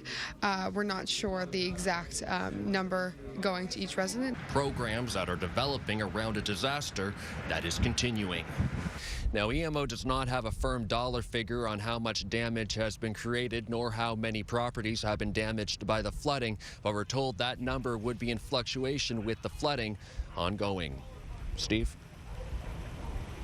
All right, thank you, Nick. CTV's Nick Moore, part of our team coverage here in southern New Brunswick tonight. So if there is some good news tonight, and in fact there is two pieces of good news. The first is that the river level appears stable. It may recede by the middle of the week after going perhaps a small bit higher.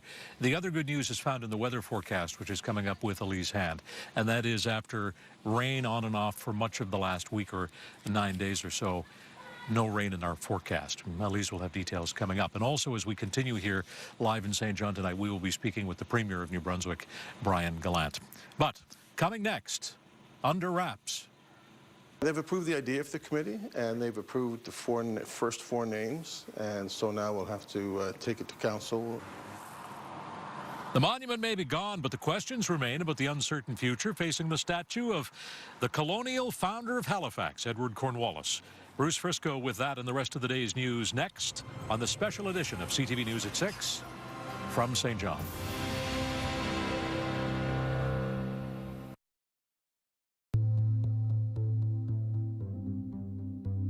It's a funny thing about the future. You don't wake up one day surrounded by jetpacks and robot dogs. The real future just kind of sneaks up on you. Until one day, you find yourself plugging in your SUV like it's the most normal thing in the world. Introducing the 2018 Mitsubishi Outlander PHEV. It's electric, it's gas, it's an SUV. You know you can trust Zantac to provide fast heartburn relief. And it can also prevent it. Zantac controls stomach acid for up to 12 hours. Zantac, your shield against heartburn. Our focus is targeted pain relief, so we invented Salon Pass 12 Hour. This patch has 2 medicines that work at the site of pain for effective relief up to 12 hours. Salonpas, for effective relief. Great lines, tons of space. Do you think it can?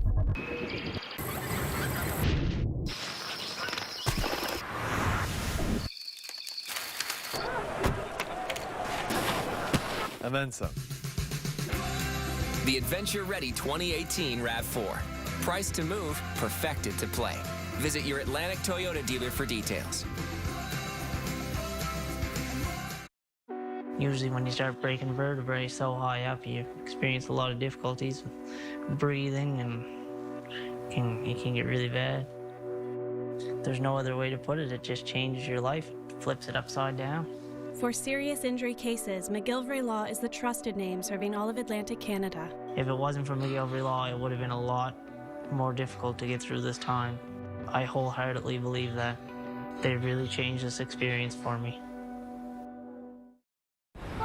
Thanks. Hi there. Do you French? French's mustard, Canada's favorite, is made from 100% Canadian mustard seeds. So, do you French? I do. Hi there.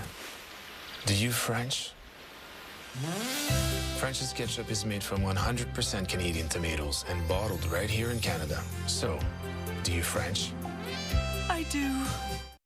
For all the top stories of the day, visit atlantic.ctvnews.ca. This segment is brought to you by Mornings on Virgin Radio with Turk, Megan, and Amateur Alex.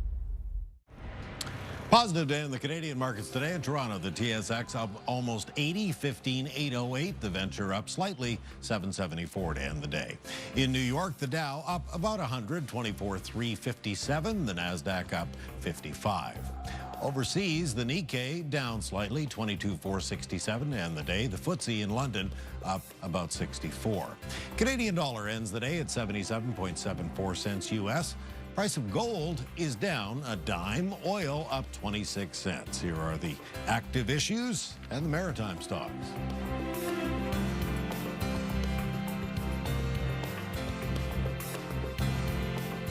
Saw Mara down a penny there. Protesters opposing the Muskrat Falls mega dam gathered outside that company's offices in Halifax today. We have actually fought this project since it was proposed from the beginning. Protesters say this was part of a national day of action, drawing attention to the issues surrounding the Muskrat Falls project in Labrador. With Nova Scotians slated to receive some of the energy produced there, they believe everyone has a responsibility and should be concerned about possible methyl mercury poisoning of the fish supply and the dam stability as well. Been about 3 months now since the controversial statue of Edward Cornwallis was removed from a downtown park in Halifax. Since then, the statue itself has remained in storage, and Halifax Council has stayed tight-lipped about any future plans for it.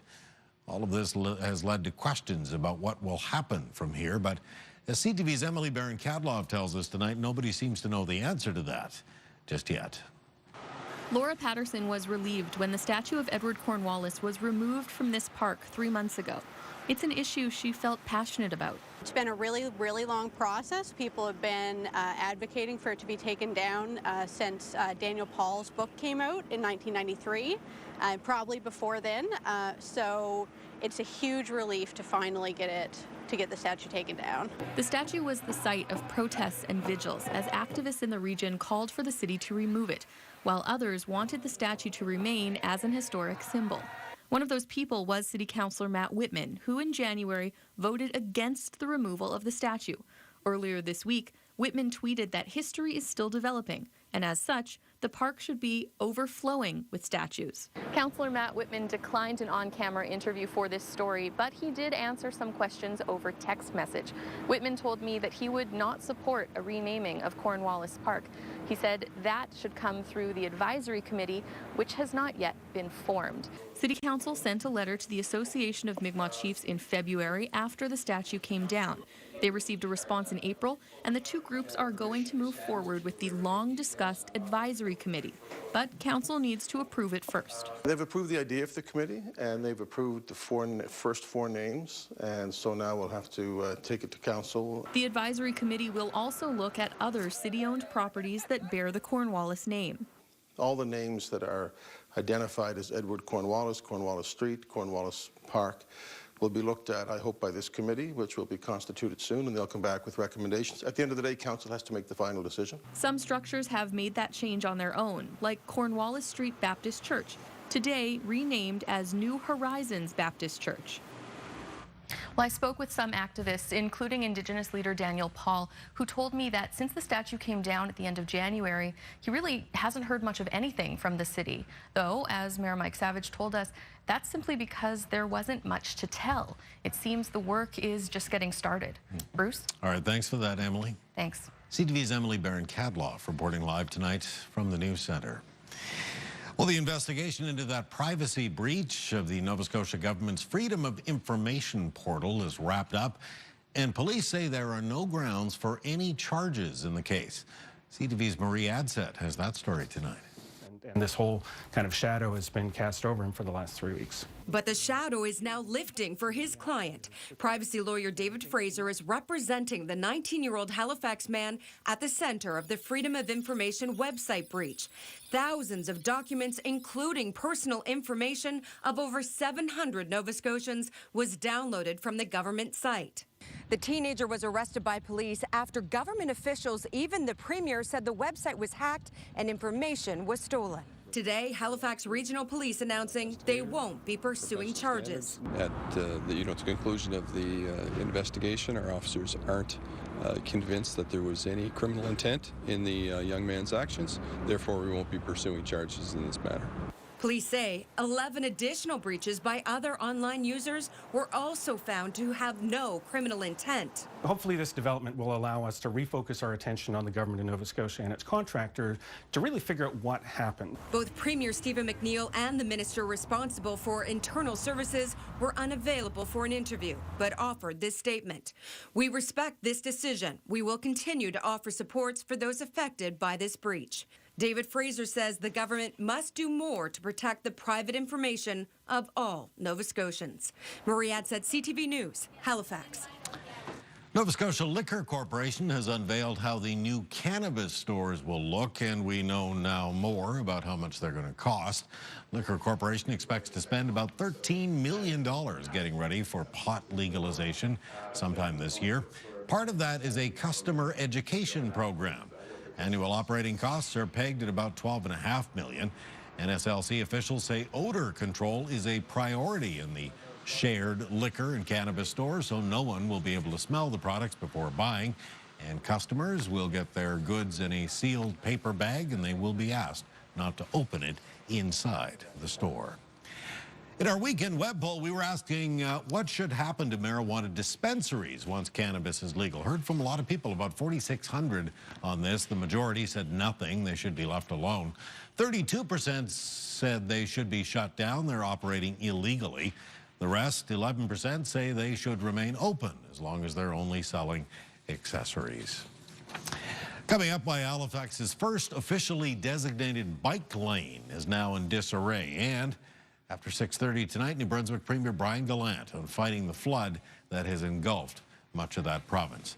Up next, though, a break in the weather. CTV's Elise Hand with the latest on the drier weather pushing into our region as this live coverage of Flood 2018 continues after this. Hey, Fraser. What's new? Well, I've got this available reverse automatic braking feature. Oh. When I reverse, I can automatically brake if I'm about to hit something. All I do is beep. Subaru Impreza. Beep. Ouch. Here's how to give your deck a makeover. Try ActiVox Deck and Patio Cleaner. It cleans the toughest dirt, mold, algae, and mildew. Hey, look at it go. New deck, new you. ActiVox Deck and Patio Cleaner. Only $27.97 and only at Home Hardware and Building Centers. Everywhere I go, I bring a little hope, and while I'm wide awake, I dream. And with that bit of hope, everywhere I go, play differently, but the hope is the same.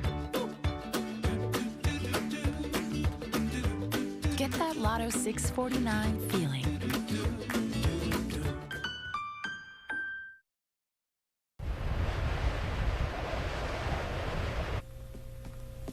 Right now, he's not thinking about how smart it was to draft-proof and insulate the house.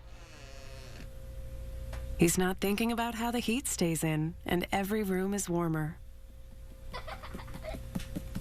He's just enjoying the perfect hiding spot. And that feels good.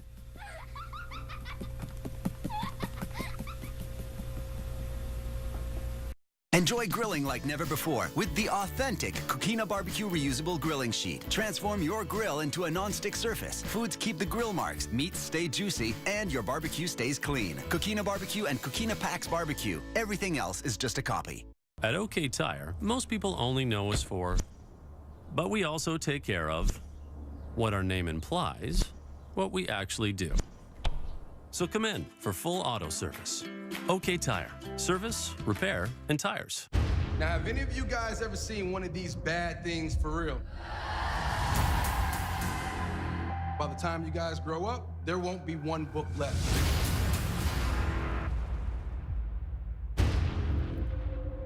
I'm the guy you don't want to go up against. I've been fighting with people like you my whole life, and I like it. For the People, all new tomorrow on CTV.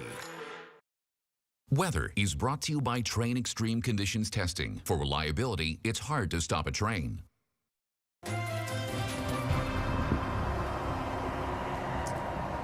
Certainly an agreeably sunny day in most of the Maritimes today, including this beautiful view from Johntown, Cape Breton, the Bredor Lake. Also a very sunny sky in southern New Brunswick. Not so sunny, however, when one looks at the water conditions. The St. John River continuing to rise here in the lower reaches of the St. John River Valley. The good news, Elise, however, is that there's no rain in the forecast, and the rain has been really a factor for the last 10 days or so, even overnight last night into this morning with more reasonably heavy rain fueling the rising river. Certainly, Steve, it was quite wet out there, not just for New Brunswick, but across the region as this last system moved through. But yes, of course, all eyes continue to be on New Brunswick, and we do have this dry stretch for the next several days. It won't be until the weekend. Next weekend, we'll see some rain move through again. It was a beautiful day in through the valley today, Steve. Not bad at all. Stratocumulus cloud here moving through. This picture was taken just before the noon hour today when skies were, well, clearing out for sure as this front moved through, and things eventually became a lot more clear throughout the day across the valley, and temperatures started to warm up too. Once that cloud moved out, we started to see temperatures climb throughout the afternoon to some mid-teen highs, so not a bad day here at all.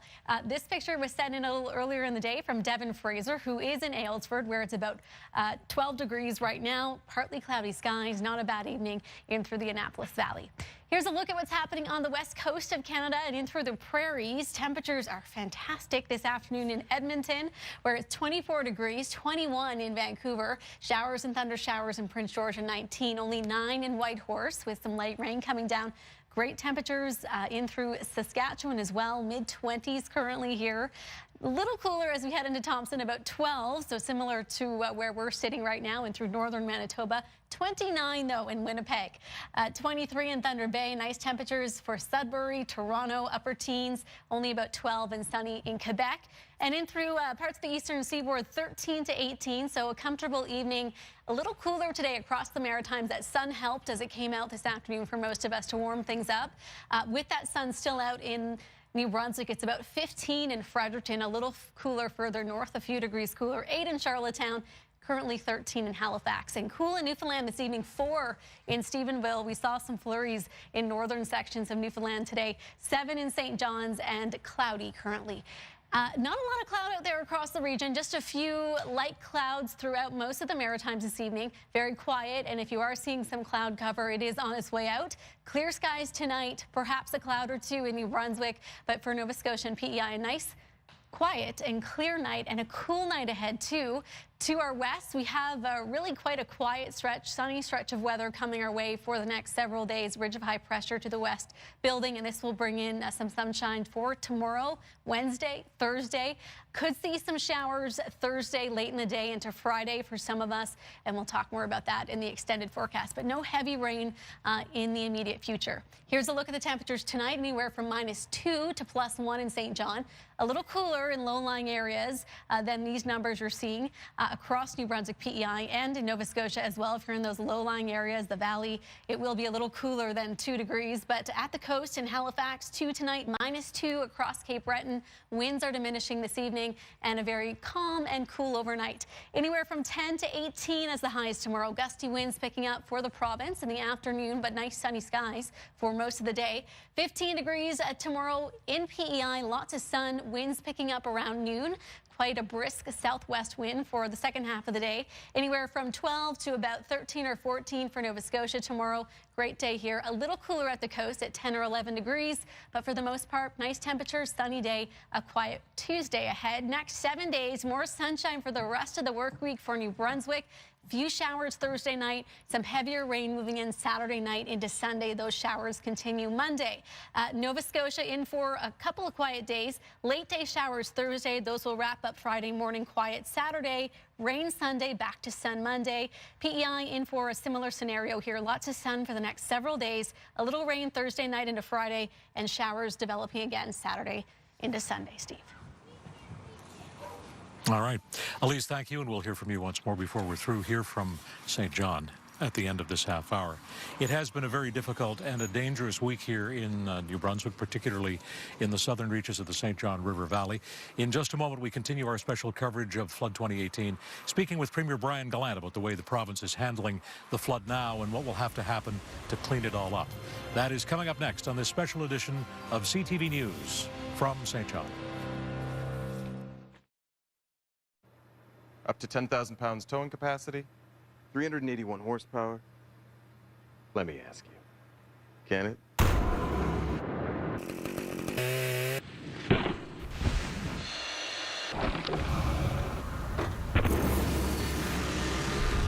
Oh yeah. The Go Anywhere, Haul Anything 2018 Tundra. Ready for whatever life throws at you. Visit your Atlantic Toyota dealer for details.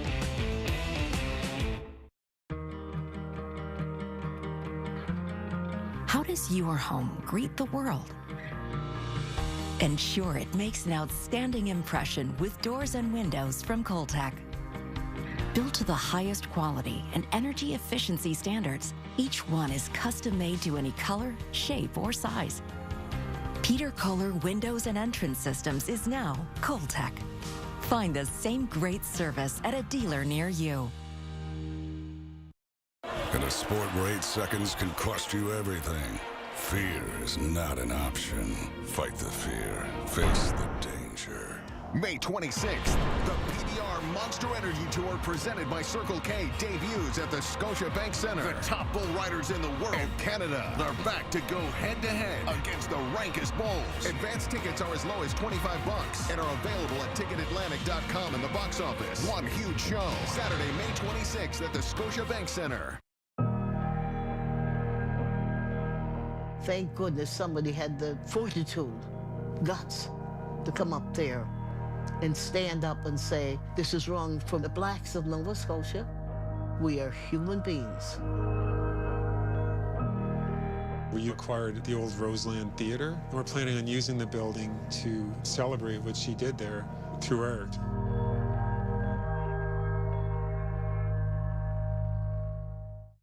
Nova Scotia's Cape Breton Island calls out to be explored. Breathtaking landscapes await you. Follow your heart. It will lead you to the journey of a lifetime.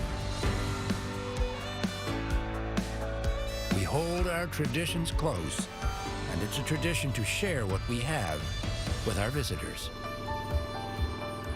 Discover and embrace Cape Breton Island. Your heart will never leave. We're pulling the plug. Don't cry for me, Argentina. We're shooting Old Yeller right between the eyes. Splitting up together, all new. Tomorrow on CTV2.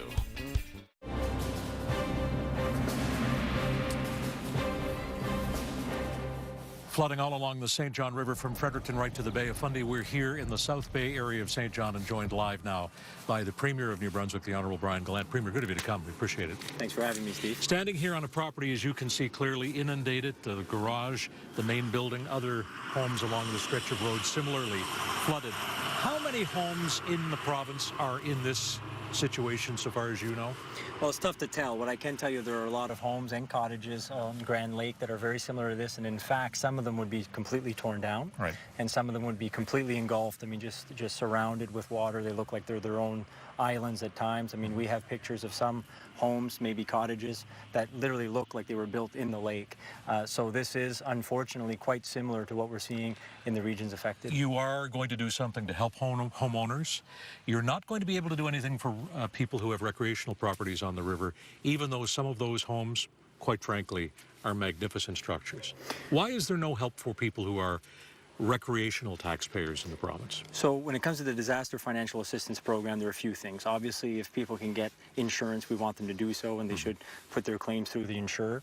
If they don't have insurance, or were unable to get insurance, or they were unaware that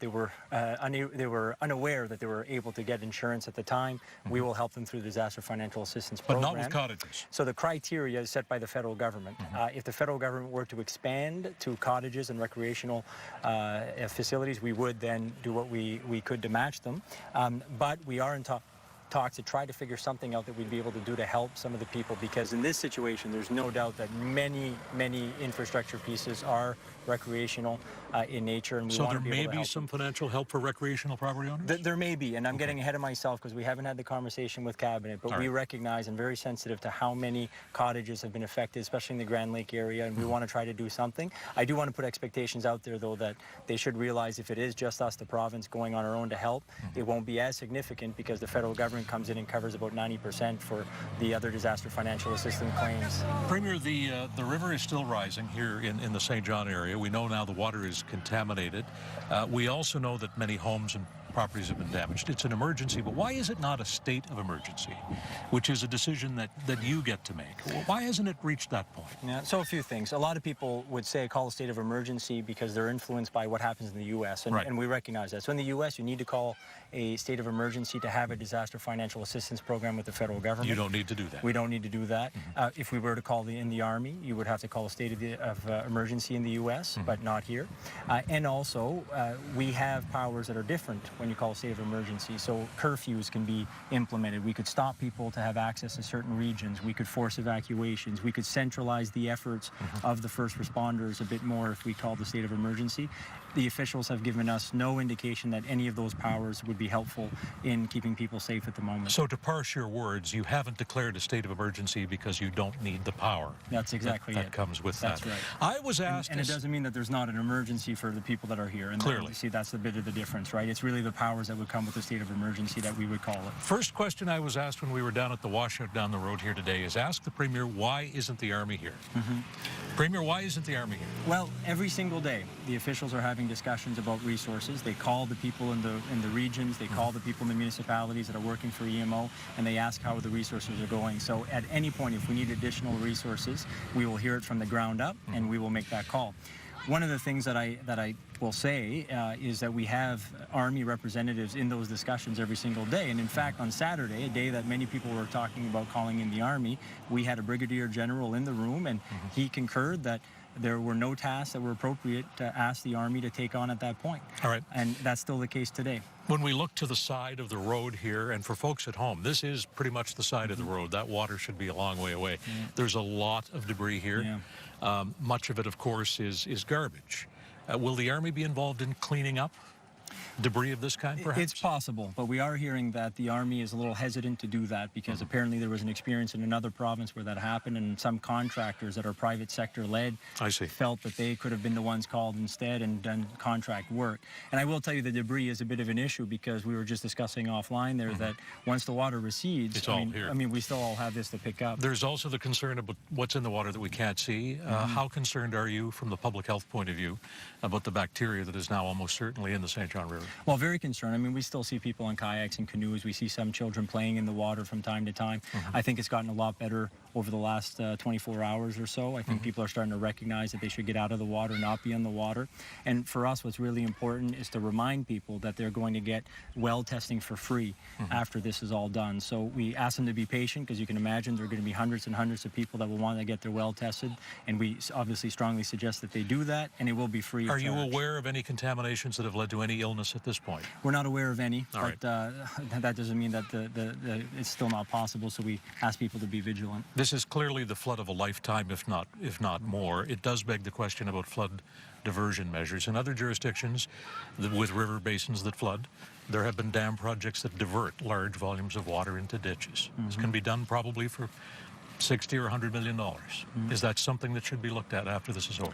Well, exactly what measures will be taken, I'm not in a position to say now, but what I can tell you is that we recognize that with climate change, you can't necessarily link this weather event or any specific weather event to climate change, but you can link the fact that they're more severe and more frequent to climate change. So we recognize very much in our climate change action plan that we have to do more to prepare for floods, identify flood zones, be more proactive about erosion, and protecting our coasts, making sure that we're keeping people safe. But again, mapping is one thing, diverting is another. Will you look specifically at diverting the river when it's at flood stage? We'll look at all mechanisms that we're able to ensure that we keep people safe. Again, though, this is, as we know, a time where we've seen in the last year and a half the largest, most impactful flood and the largest, most impactful ice storm in the history of our province. So these types of events, unfortunately, are going to happen more frequently and will be more severe. So we have to fight climate change and have to be prepared, obviously, to keep people safe. But there could be big infrastructure money available for a capital project to do this. Well, there's no doubt that we're going to be making big investments in the repairing of everything that just happened, right? So at one point, we have to make the right calculations to be proactive, making investments that will help us keep people safe and protect our infrastructure. I've been asked by a couple of people passing by here today if Mr. Trudeau will be coming. Is he coming? Have you asked him to come? We had a conversation when this first happened, I think within the first 48 hours, and I very much appreciated him reaching out. He made it very clear that the federal government was behind us. He made it very clear that if there's anything he could do or his government could do, that they would be there. There was no indication that he'd come visit. But listen, I think right now we don't want to necessarily have the Prime Minister come and divert a bunch of attention of people that will have to keep him safe as he comes to visit, as would obviously be the right thing to do when you have that type of visit. And I think he recognizes that. I have no doubt he'll want to come visit some of the people that were impacted once we're on the other side of this. Premier Gallant, we appreciate your time here today. You're a busy man, and we're glad to see you. We wish you well. Well, thanks for everything you're doing to keep people informed of what's happening, Steve. We appreciate it. It's our duty and our obligation. Happy to do it. Premier of New Brunswick, the Honourable Brian Gallant, joining us here live in St. John tonight. Back with more in just a moment. Thank you.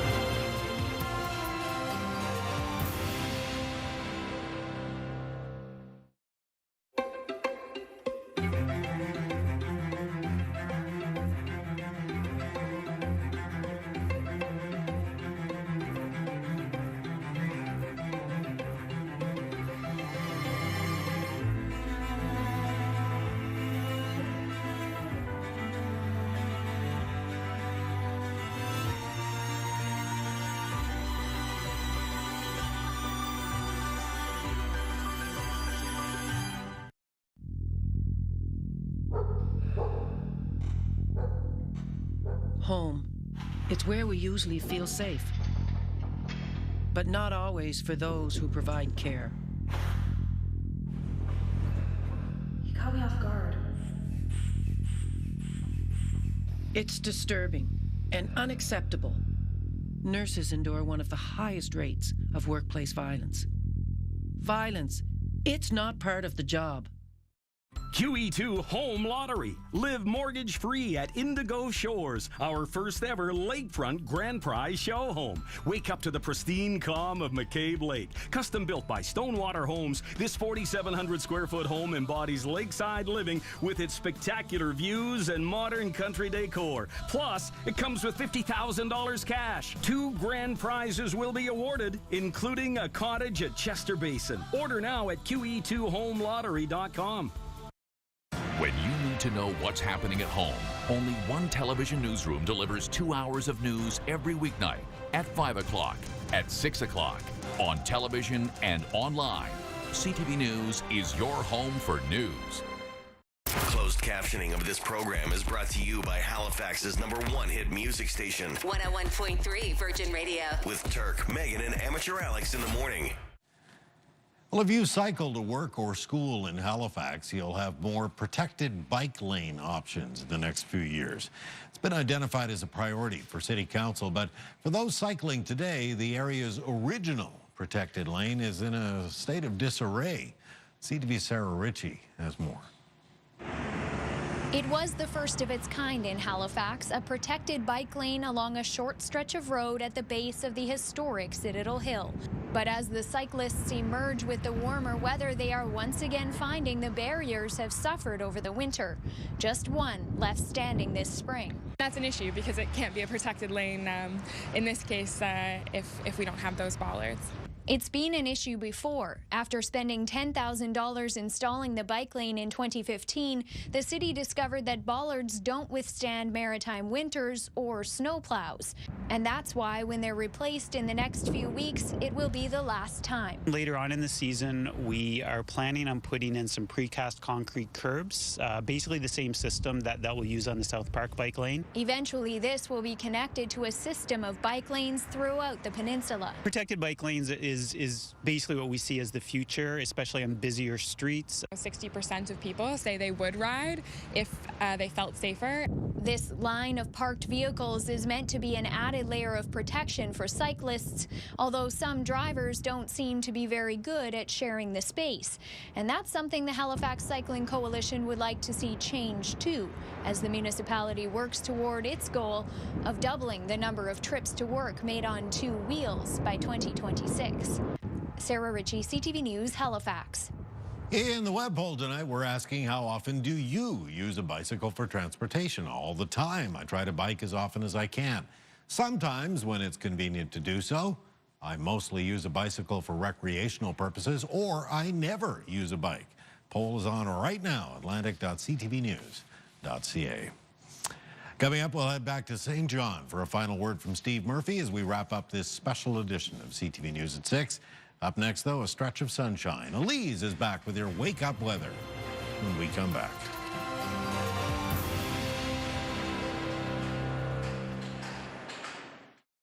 Do you want to earn free pizzas? Sign up today to the online Greco Club. Once you sign up, just order your favorite pizza online and you'll be rewarded 1 point per order. Easy as that. When you collect 10 points, you'll have earned enough for a 12-inch Greco pizza. Greco 310 3030.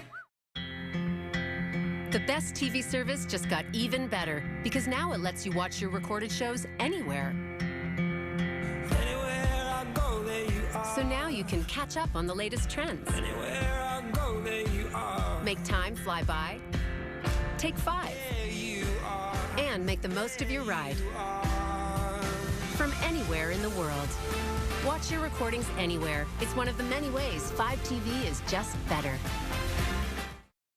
Let's do breakfast. Fuel your morning rush with any breakfast and a small coffee for $3.99. Or any breakfast bagel with a small coffee for $4.49. Robbins. Fast, fresh, and friendly.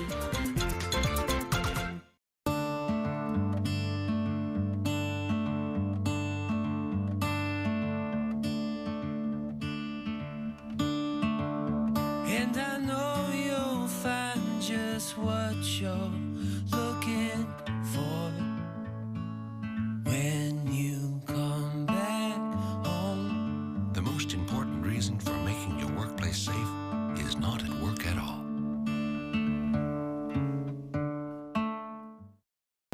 We are all motivated by different forces.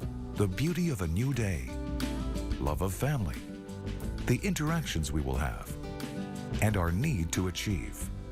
We are all very different, but share a common goal, the desire to help others, and a resolve to get things right. Every day, we are all committed to you in what we do. Atlantic Acura, your trusted dealer in Atlantic Canada.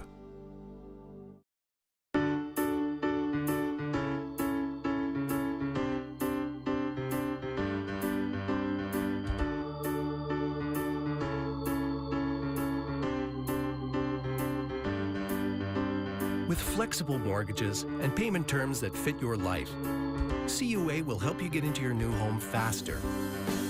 no matter what you're looking for.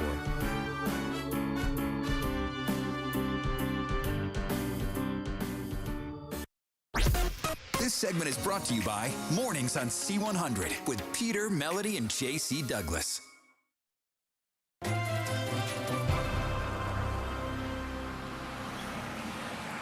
Greater Moncton area, southeastern New Brunswick, not feeling the effects of this flooding, certainly not to the extent that it's being felt in all of the southern and southwestern part of the province, even along the Kennebecasis River, the communities there. I'm thinking of Norton, Apahawk, Hampton, and certainly down into Rosse, Renforth, Quispam. Lots of flooding and lots of inconvenience there. The good news, once again, Elise Hand, no more rain coming in the next few days. No rain in the immediate future, exactly, Steve. So we have a nice, quiet, sunny, mild stretch of weather. So that's certainly good news. Tonight, clear skies, quiet, cool out there. Temperatures will fall just below zero across most of New Brunswick. If you're in St. John, about 1 degree. The overnight low in through Nova Scotia and low-lying areas just below zero. So you'll likely see a little frost first thing tomorrow morning. But for most of us, just above zero. Halifax, 2 degrees, and most of mainland Nova Scotia will reach about 2 just before dawn. The winds are diminishing in Bathurst, Fredericton, and Sydney. Still a bit of a breeze up, though. Those winds diminish altogether by late this evening. There's your temperature, still 16 in Fredericton, 13 in Halifax, 7 now on PEI, only 2 in Chetty Camp and in through northern Cape Breton. Sunny skies to start your Tuesday morning, 0 when you wake up on the island, 4 in Nova Scotia, and about 6 early tomorrow morning in New Brunswick. Light winds, nice quiet day ahead for the Maritimes. Steve. Thank you, Elise. And you know, as the sun is just lowering in the western sky, many people now wondering if we have reached the peak of the flooding along the St. John River.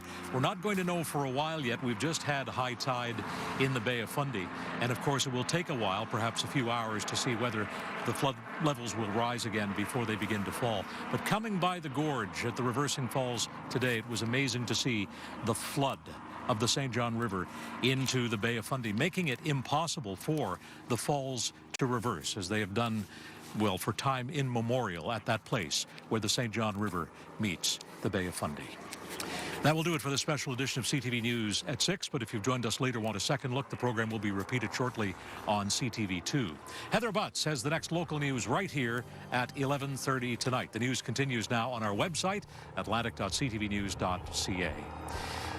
Now for my colleagues on both sides of our cameras, producer Bill Dix, cameraman Mike Lamb here on our remote location. For Bruce Frisco and the team in the News Center, I'm Steve Murphy. Thank you for being here. We're back tomorrow afternoon at 5 o'clock. Have a good evening and be well.